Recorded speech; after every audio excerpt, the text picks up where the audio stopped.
אני רוצה מתכבדת להזמין את נאסר ריחו שיראיין את And now I would like to invite the next witness and the next interviewer.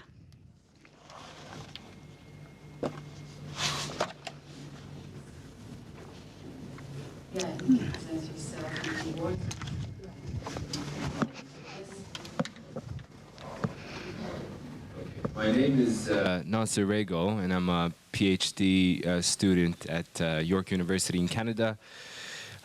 Over the course of my research, I came across an event in 1948 in al-Ukbi, where 14 local residents were put on an army jeep and summarily executed.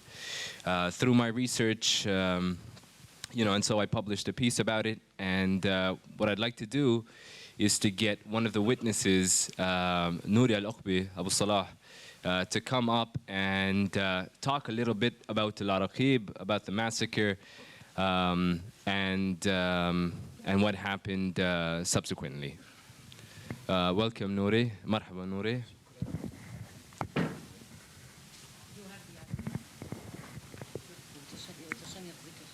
לא, אין לי בעיה.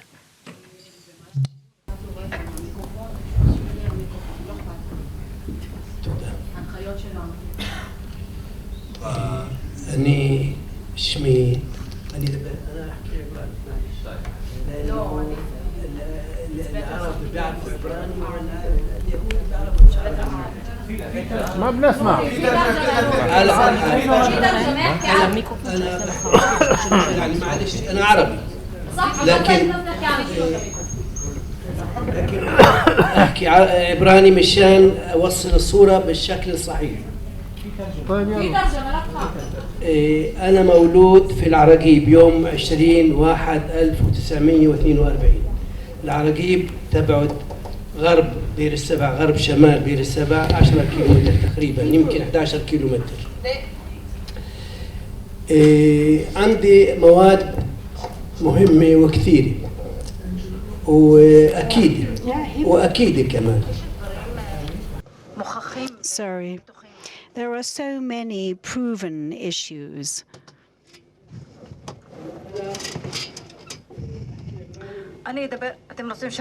Would you prefer me to speak in Hebrew and Arabic, he's asking?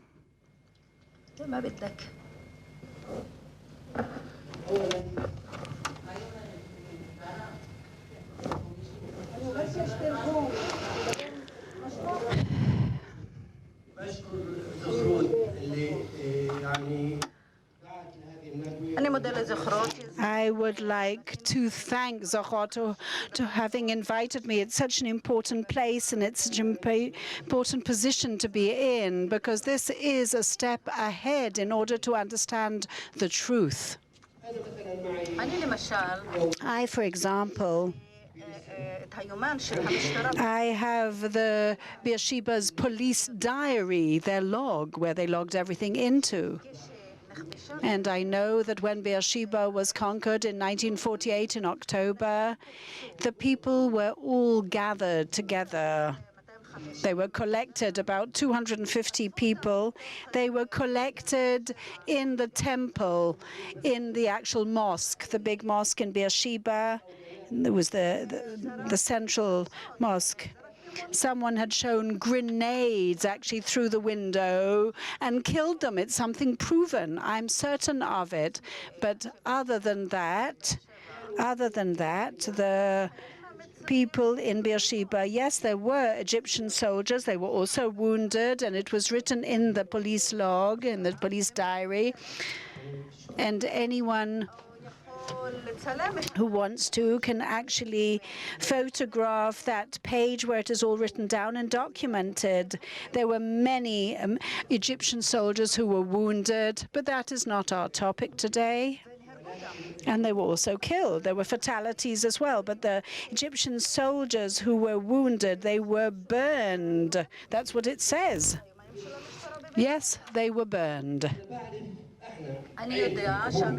I know that my family, my father, We lived in Beersheba until 1947, and we were in a rented home in Beersheba.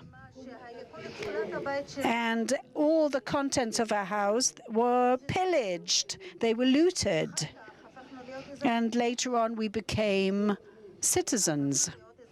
Yes, we became citizens of the State of Israel that was then incepted. But still, all the contents of our house were never returned to us. Till this very moment, we have not received our property back. More than that, we've become citizens of the State of Israel since 1948, and we received our Israeli blue IDs and even the right to vote. And we did in 1948. We voted for the first Knesset in al-Ukbi. And I even have that invitation to vote for those in the Bnei Akba village, and I have that invitation. I have kept it. You know that, the one that you're sent in the post asking you to come and vote in elections. It was sent to my father and to my mother. But it did not prevent the State of Israel, after we had become citizens of the State of Israel in 1951, in November 1951, to expel us from our lands in al-Ukbi and to totally raze the village. And we were under military administration for years, and then we were expelled through the military administration at the end of 1951, and we were lied to. We were told, go for 6 months and then we'll bring you back. But those 6 months never, ever ended. Over 60 years, they haven't ended. Even more so, we paid the Ottoman Empire and the British Mandate and the Israeli. We paid them a certain kind of tax that even proves it. But since we were not there and we didn't know, they registered our lands as if they were part of the tax authorities. And I still have a document in my hand that the Ministry of Justice actually did submit, that was written down by, yes, it was actually signed by Lieutenant Colonel Michael Hanegbi, who was the military commander of that area. And he said that we will expel the Bedouins out of their lands for 2 reasons. One of the first reason was because they are settling on the Fallujah-Beersheba axis, and should a war break out with the neighbors, it's very feasible that they could endanger the State of Israel. The second reason was that they are settling on very, very fertile, fruitful land, not arid land. And if the Jews need, they didn't say Jews, but they said if we create agricultural villages and farms, it will be inhibited and actually hindered by the Arabs. This was written in November 1951, on the 14th of November 1951. We found this in the archives of the Ministry of Defense. We have dozens of such documents, and if anyone wants it, well, I only wish that they go and examine how and explore how 12 families, very big families, basically tribes, were actually expelled from their lands, from this fertile ground that were being actually cultivated by them. And they were settled in the Siag area, a region that was very sort of much smaller. Don't forget, we're talking about 18 years that we lived under military administration until 1966. I know According to all the testimonies that I heard from my brothers, and some of them already passed away, but the Bedouins asked the Arab sheikh to recruit them for work.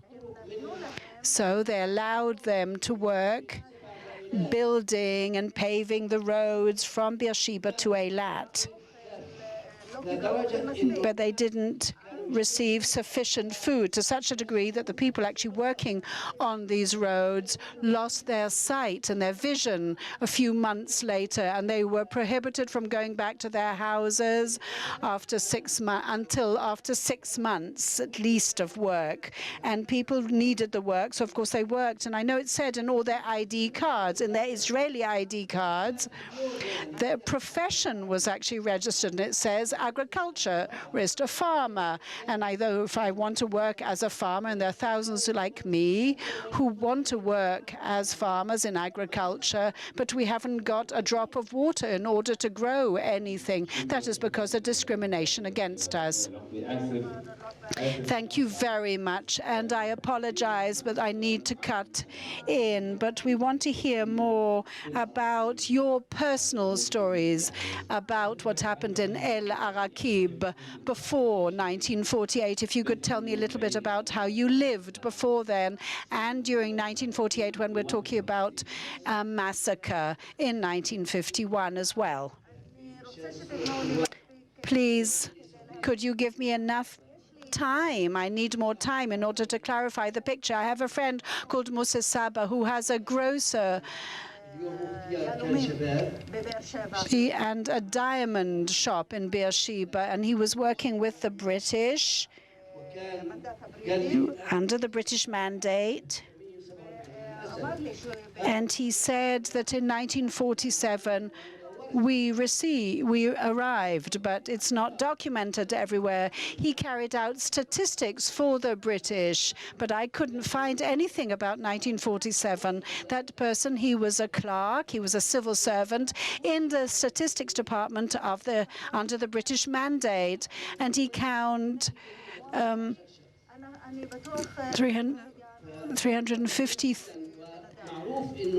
35,000, I think he said, but we only counted 15 or something. Yes, only 10,000 left. I know how they were expelled. Sorry, I couldn't catch the figure. But I know how they were expelled during the ceasefire, the Hudna. They were expelled from Israel. I know that there was an officer called Avraham Shemesh who said that they have to all be called up and concentrated in one place and have to leave their lands. So they went to the sheikh, and then the military trucks came, and half of them were expelled from the Hamula, that big family tribe beyond the borders. And I think it's an opportunity for me to tell you everything I know, and you have to be patient and tolerant and listen to me. I know that in al-Ukbi, they collected the Arab farmers in one day. They killed 14 people on one day, 14 people, brothers. They were shot at. There was a group of Jews. There were 4 Jews who were on horseback, and they came and shot at Mustafa Azavaide. And they were just working as farmers. They were cultivating their land. They were people, they had no arms, totally unarmed. They didn't know what worm was. I know that they collected 14 of these farmers and shepherds, and rank and file, they just collected them from their houses and shot at them. Beside one of the houses that has been destroyed since then, beside Givot Baal. But I know that they intimidated them so that they would run away. No one leaves their land and their home without fear. Have you got an idea vis-a-vis who was responsible for this kind of massacre that you're talking about in 1948 in al-Ukbi? Yes, I mean, people talk amongst themselves. It is well known. The person who did it was proud, and he actually proudly told me about what he did. His name was Musa. other than Musa, we don't know his name, Musa Lair, from Mishmar HaNegev, which is a kibbutz. But beyond that, I have no more details. We heard from someone whose name is Musa Alba. I heard that story. I think he was older than 95, and he was a neighbor on a neighboring village to Mishmar HaNegev. And his brother was killed as well, Isal Abel. Sorry, I didn't quite catch the name. That's all I know.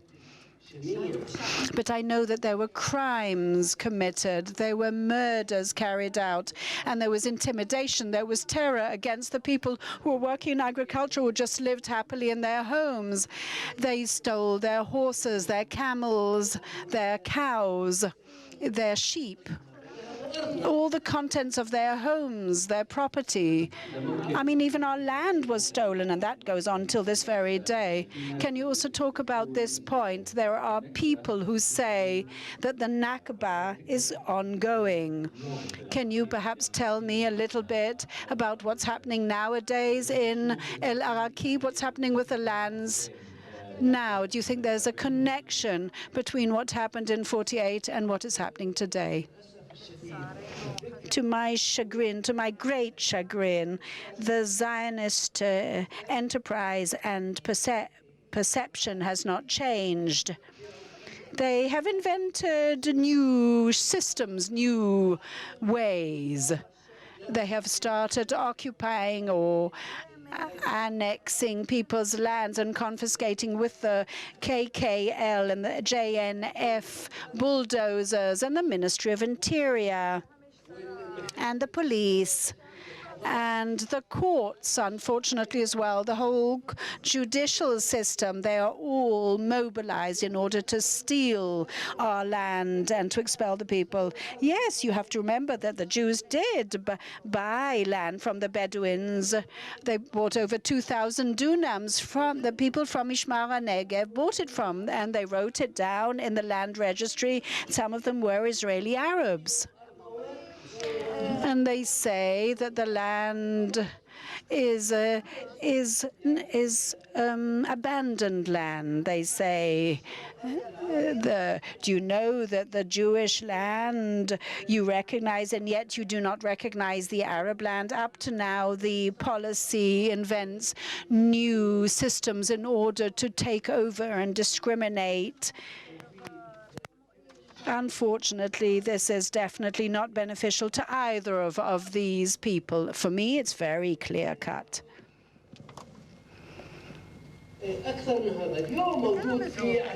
Even more so, nowadays there are dozens of villagers, Arab Bedouin villagers, that receive no provision of services whatsoever, not potable water, not electricity, and not disposal of waste, and they are under a threat of demolition.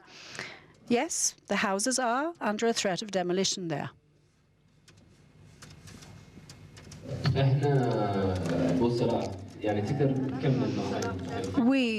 Abu Salah, I know you could carry on with this idea, but we want to hear a little bit about what was life like before 48. What did you have? Did you have crops? Were you growing various crops at that time? I know that my father was a farmer and my grandfather was a farmer. And I said that in my Israeli ID card, we were about 10,000, 12,000, and in those 10, 12,000 ID cards, our profession or occupation was written down as farmers, agriculturists, because we grew wheat, flour, and we even actually extracted and made beer out of what they grew. There are people who, if they wish to learn, can learn from them, because we were there for generations and generations. The land was passed by inheritance from one to another. It was very clear. We even have the documentation. And other than that, we did not believe that Israel would rob people and confiscate their land and pillage them by stealing their land, but their contents of the house, and this was based on national ideology. It's unbelievable. We lived on the cultivation of our land and shepherding sheep and camels that we use actually in agriculture, but also for the transferal of things. We had very few tractors, so we used them. We had very few heavy vehicles and tools. I apologize. But I was born in 1942. I'm over 70. I sincerely hope that our young people will start looking for that truth. That is what I want. We're not opposed to anyone. We're not against the Jews personally. I just want my rights. I am against the Zionist racist views and ideology. This racist ideology that denies us our rights, that is what I'm asking for. I want justice to be done. I want people to mend their ways, and people who were expelled by intimidation and terror should go back to their lands and their property. And I sincerely hope that one day there will be a Jewish person who will have enough strength, who will admit and say, I apologize for what happened. Something happened, something bad happened, and I apologize for what we did.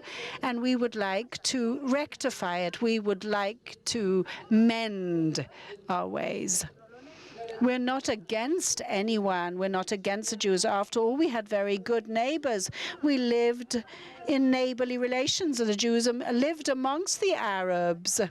No one touched them. No one touched them. No one detrimentally or touched them or harmed them. And I sincerely hope that the historians will do a loyal job. But someone who comes to expel you and take your land away from you. If there are any questions from the Commission, now we would like to invite the members of the Commission to ask questions if they have any.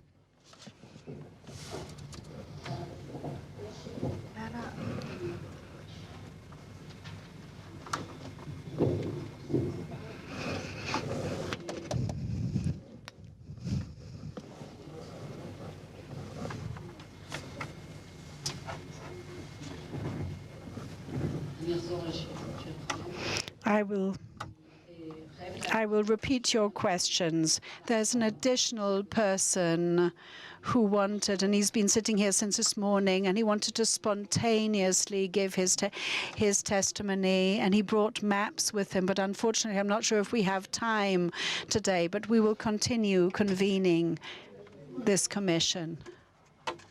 He came spontaneously. Okay, 5 minutes we can allocate. And he will only speak for 5 minutes, and there will be questions now. Would it be possible to be given 5 minutes? Yes. He will give 5 minutes testimony.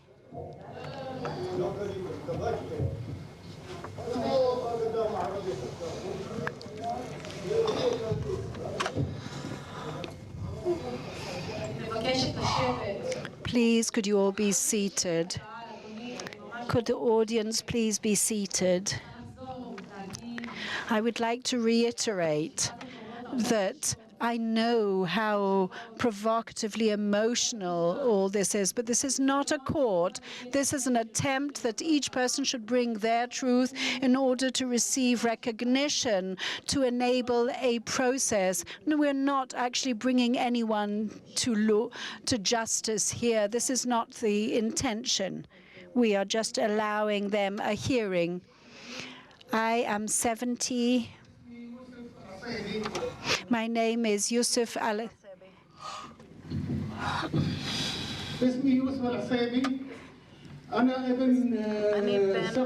I am 77 years old.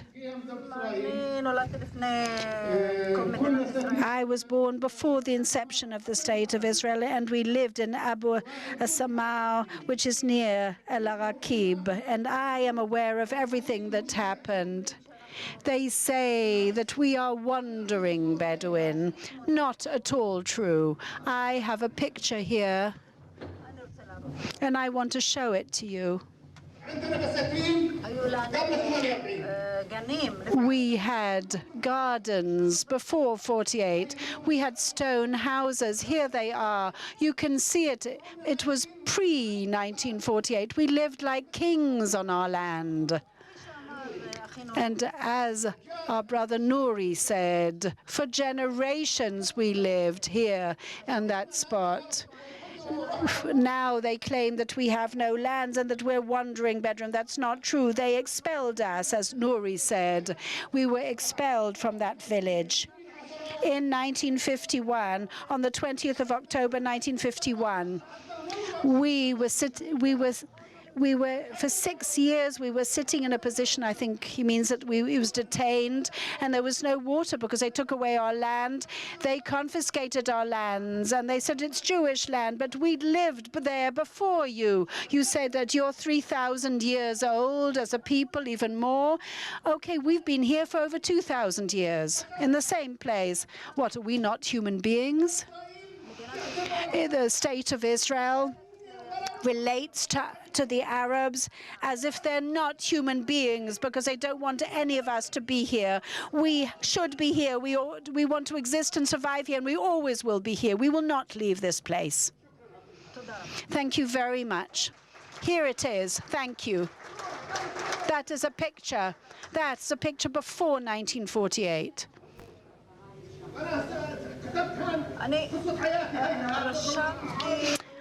I wrote down my story, my life story. I know that my Hebrew isn't very good, but I wrote it in Hebrew for everyone. So thank you very much. No, we thank you. He said thank you, and she's saying to him, no, thank you very much for coming. We will invite you for a much longer hearing so that all the documentation, and we'll be able to hear the entire narrative. We will invite you. And now, could the members of the inquiry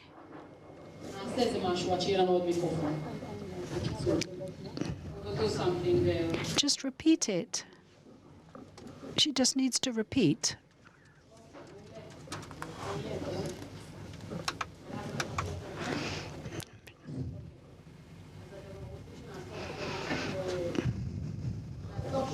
Okay, we're going to collect questions.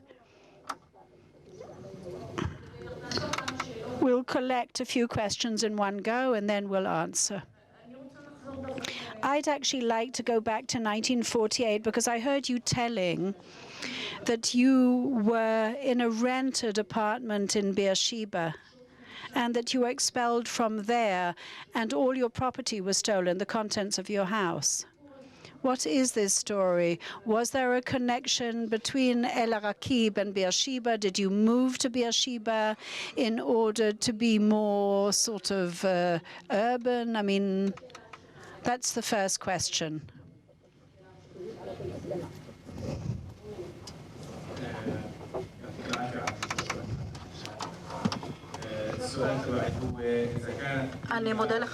I thank you for your testimony, and the question is, if this hadn't been the situation today and there hadn't been racism and the justice was there, how would you define justice when you think of a solution to your situation? What are you actually demanding? I would like you not to think about the existing situation, but of a better situation wherein justice is a possibility.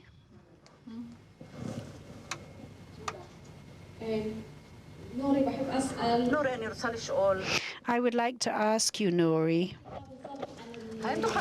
could you possibly tell us exactly about the expulsion event itself. Where were you? Where were your father? Where was your mother? What were you doing? How did it happen? What happened? Please tell me about it. The details of the expulsion. Did they tell you to go to that specific place and then come back 6 months later? Where did you move to? What were you doing at that point in time? Who was there? Who was present at the time? All these nitty-gritty of the entire incident.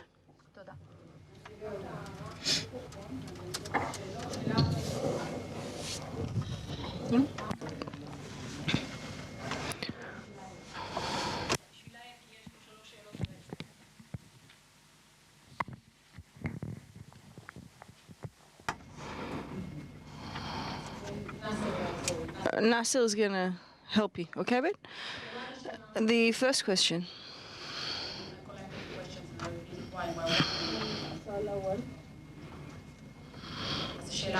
The first question was, can you go back in your memory to 1948? You talked about a rented apartment here in Beersheba. Talk about this time. Did you move from El-Rakim to Beersheba? What were you doing exactly? I was a child. I wasn't even at school age yet, but I didn't say 48. I said 47 when we moved. In 47, we left Beersheba. Apparently, I think my father wanted maybe to get a better standard of living. And my brother and my cousin, meaning my cousin, they were all at home in order to go to the Beersheba school, the city school. When we went back to our home in El-Rakiv in 1947, all of the content of the house, of the apartment remained there.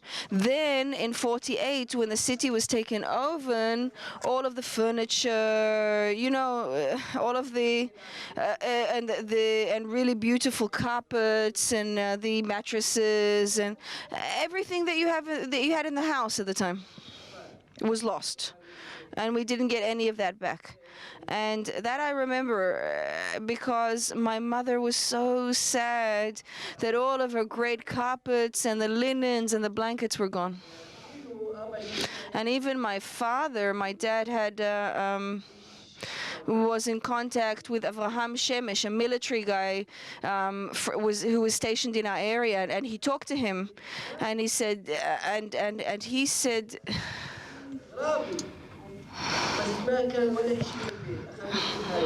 meaning the entire house was gone, he told him. And he told me,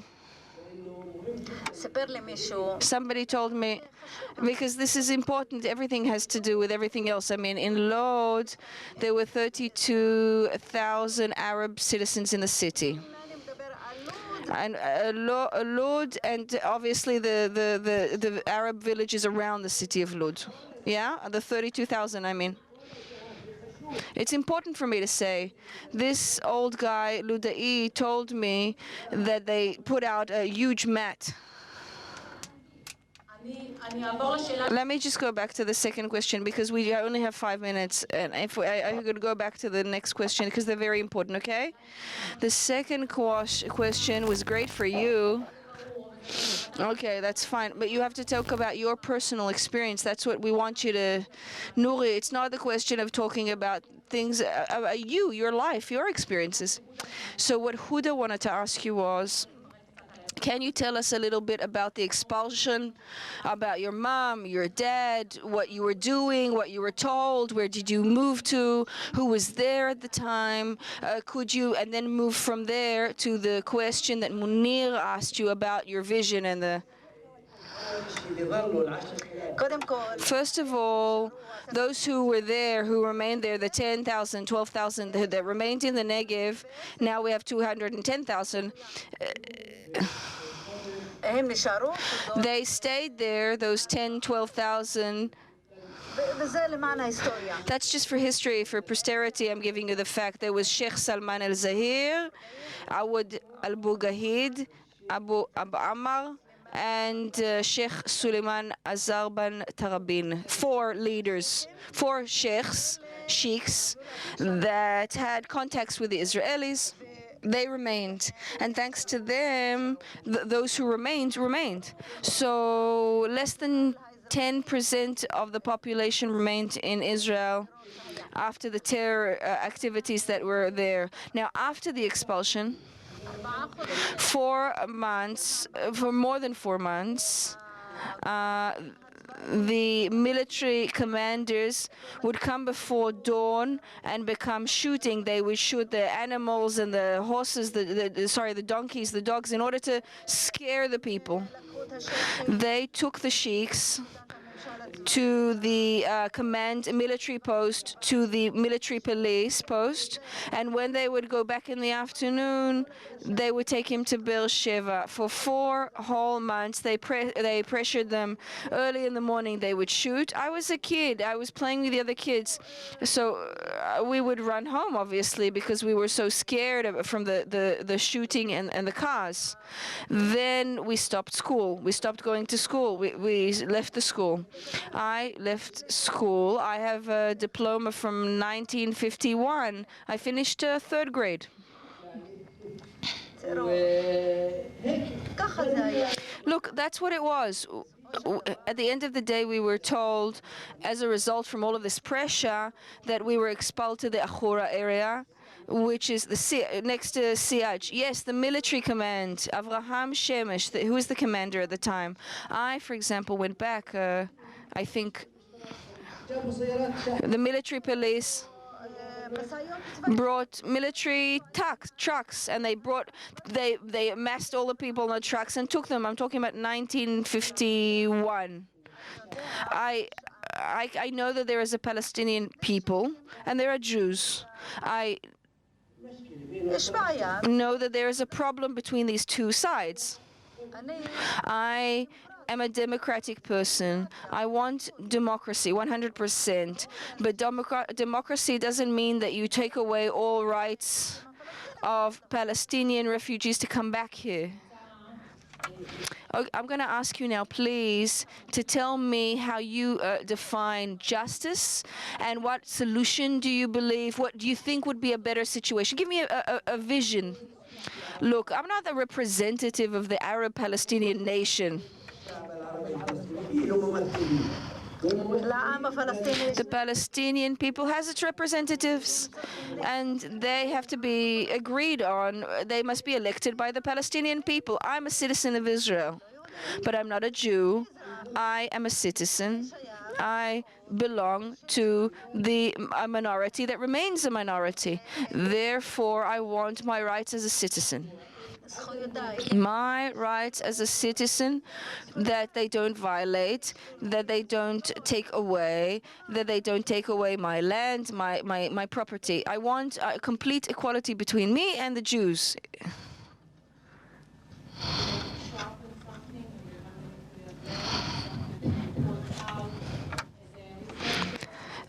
For Nuri, whatever. I mean, I think in summary, I think it was very interesting, the way that Nuri talked about all the ways that, not just in terms of actual expulsion, but also the effects on human relationships and all the many ways that, people felt loss and despair because of what happened in 48, then later when the tribe was expelled in 51. And even today, we know that there's ongoing, demolition of the entire village in al-Ukbi. And Dr. Awad Abu Frih is also here, and spokesperson for the village, and he can also, I'm sure, tell you a lot about these ongoing struggles. And so it's important, I think, to see the Nakba as something ongoing. And second, it's also important for a native testimony like the one that Nuri gave today and that others will give to kind of build a more accurate or authentic history, one that isn't just, I suppose, pieced together using material from the official archives, but one that is found in intimate, personal stories of people that actually lived it. So thank you, Nuri, and thanks to all the participants. Thank you very much, Nasser. I Thank you. just want to add something as we are in the process of trying to take out the truth, and we have today with us יש לנו אנשים איתנו היום We have people with us today that have brought documents, much as we have testimonies from people witnesses that we didn't know would come. We also have people who have brought documents. So people, the witnesses and others as well, I hope to read out their narratives today. What Nuri is showing me at the moment, perhaps Nuri, would you like to read this out yourself? Nuri is showing us a document from the 14th of November 1951. He's going to read it, and he wants to emphasize that the Bedouins are cohabitating the area. 100,000 dunam of fertile land that constitute interruptive element in the planning of settlement in the region. This document, I'm sorry, it's not talking to a mic. The full document, of course, we will then give over to the committee. I thank you very, very much. I thank, of course, to the gentleman. I'm so sorry that I didn't manage to remember your name, Sheikh. I hope that you'll be able to speak it. Thank you, Nuri. Thank you, Nasser. Thank you so much, all.